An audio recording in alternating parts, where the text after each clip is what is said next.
নলবাৰীৰ জোৱাৰ্ডি পিষ্টল দেখাই মহিলাৰ পৰা সোণৰ চেইন কঢ়াৰ অপচেষ্টা ২ নং জোৱাৰ্ডি প্ৰাথমিক বিদ্যালয়ৰ প্ৰধান শিক্ষয়িত্ৰীৰ সৈতে এই ঘটনা সংঘটিত হৈছে। ৰেখা ডেকা বৰ্মনক দুজন বাইকত অহা যুৱকে বাট আগুচি ডকাইতৰ অপচেষ্টা কৰিছে। শিক্ষয়িত্ৰীগৰাকীৰ মূৰত গুলী ফুটাই উধাও হৈছে চোৰ। আঘাতপ্ৰাপ্ত শিক্ষয়িত্ৰী ৰেখা ডেকা বৰ্মনক চিকিৎসালয়ত ভৰ্তি কৰোৱা হৈছে। ঘটনা সন্দৰ্ভত স্থানীয় আৰক্ষীয়ে তদন্ত প্ৰক্ৰিয়া অব্যাহত ৰাখিছে। নলবাৰীত সংঘটিত হোৱা উক্ত ঘটনাই তীব্ৰ চাঞ্চল্যৰ সৃষ্টি কৰিছে।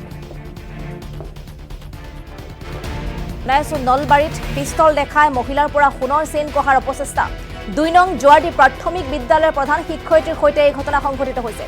ৰেখা ডেকা বৰ্মনক দুজন বাইকত অহা যুৱকে বাট আগুচি ডকাইতিৰ অপচেষ্টা কৰিছে। শিক্ষয়িত্ৰীগৰাকীৰ মূৰত গুলী ফুটাই উধাও হৈছে চোৰ। আঘাতপ্ৰাপ্ত শিক্ষয়িত্ৰী ৰেখা ডেকা বৰ্মনক চিকিৎসালয়ত ভৰ্তি কৰোৱা হৈছে আৰু ঘটনা সন্দৰ্ভত ইতিমধ্যে আৰক্ষীয়ে তদন্ত প্ৰক্ৰিয়া অব্যাহত ৰাখিছে। নলবাৰীত সংঘটিত হোৱা উক্ত ঘটনাই তীব্ৰ চাঞ্চল্যৰ সৃষ্টি কৰিছে।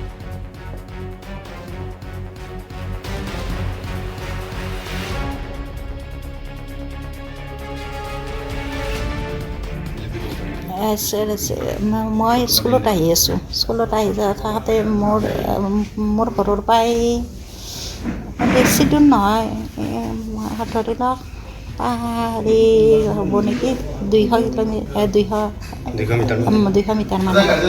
মিটাৰমান হওঁতে টাৰ্ণিং পাই তাতে সেইখিনিত মানুহ নাই, হেৰি বা তাৰমানে বস্তি তাতে বাঁহৰ তলত এখন বাইক ৰখি আছে। 2জন ল'ৰা এটি, একজন ল'ৰা নামি আছে, একজন ল'ৰা উঠি আছে। উঠি থকাজনৰ মাথাত হেলমেট আছে, এইজন নাই। তাৰপৰা মই যাই কিনে